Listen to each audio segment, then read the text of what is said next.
Welcome. This is Diamond Fernandez here with the HeartFit Clinic, and what I want to talk to you about today is the top 7 things in picking a cardiac rehabilitation program.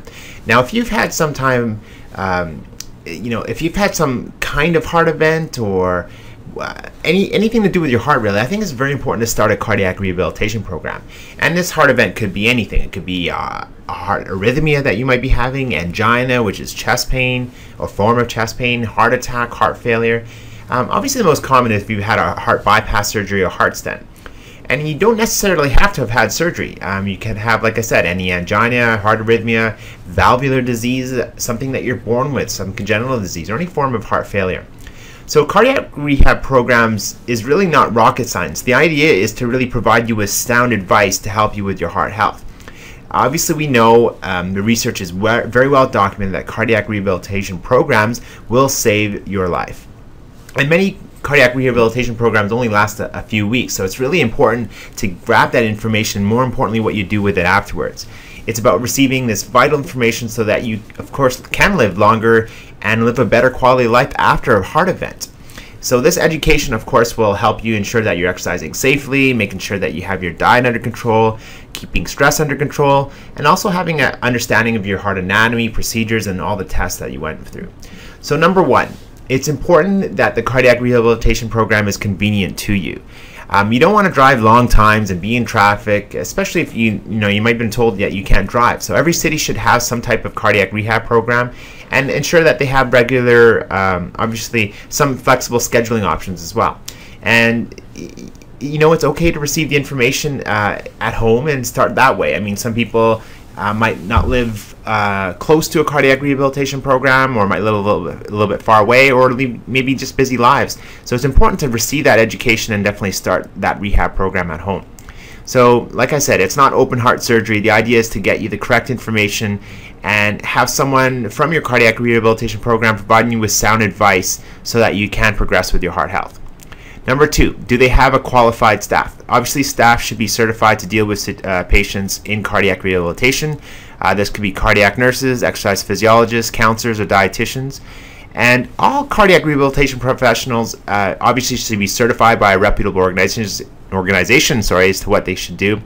And you don't necessarily have to have a doctor on staff. Many cardiac rehabilitation programs do well without a doctor. It's just obviously the time of a doctor in a rehab program, they obviously can make better use of their time by billing patients, seeing them online. So it's about the paramedical staff. So during the exercise program, obviously you want to make sure they have the ability to monitor you, obviously monitoring your blood pressure or heart rate, rhythm, oxygen levels, blood sugars, all that stuff. So number 3, is your cardiac rehabilitation program keeping you up to date? Obviously, the staff should attend regular meetings or obtain continuing education often. Now with social media, look at them online and see how interactive they are with YouTube or LinkedIn or Twitter or Facebook, and get to know your professionals that way. Number 4, make sure your patient-staff ratio is acceptable, and more acceptable to you than anything. Ideally, when doing a supervised exercise program, it would be best to do that one-on-one, especially early on, to get your specific concerns and questions addressed.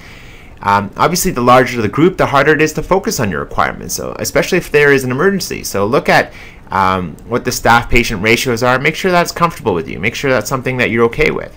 And going to a group format may be something that you might be getting comfortable afterwards, or it may not work for you at all. So just decide what kind of approach you'd like to have to your heart health. Number 5, make sure that your cardiac rehabilitation program focuses on all aspects of your heart health. Obviously, your program should receive comprehensive education on all aspects of your heart health, which includes exercise, nutrition, stress management. Obviously, stress management to help out with depression, anger, anxiety. You should be able to understand all your risk factors and your medications and all that stuff. Number 6, do they have a long-term program to follow up with you? Most cardiac rehabilitation programs definitely offer some guidance for you once you're finished the program. The problem is that, like I said, is afterwards. Getting the education you can get really almost anywhere. Every city has it, or like I said, you can look online, but only 1 in 3 people continue with their program after they've completed it. And the idea is to have a good plan in place so that you can continue with this heart health lifestyle that you have decided to opt in for. And number 7 is kind of a esoteric one, but I think it's very important because you want to make sure that they make you happy. And this may sound funny coming from a cardiac rehabilitation program, but happiness is a key factor to thriving with heart disease. So you want to make sure you feel respected and feel trusted and feel important. And you know, our self-esteem and self-confidence may be pretty low after a heart event, so it's important that you feel confident and improve your self-esteem, and it starts obviously with a good vibe. So most cardiac rehabilitation programs do cost money to attend, and because they will have some type of supervised exercise program. So if you truly want to excel, it's important to invest in your heart health. You know, many times people, I hate to say this, but put their health in the hands of the government or other doctors and whatnot. And really, if you want to excel, you got to start to focus on your own heart health and make sure that you take responsibility for it. So because you're investing in your heart health, it does not hurt to get various educations to help you. Obviously, reading and educating yourself is very important to become an expert at your own heart health. And remember that, like I said, you're responsible for your heart health. It's not your doctors, not your co-workers, it's just you. This is Diamond Fernandez, wishing you lots of heart health success. Live happier, healthier, and longer.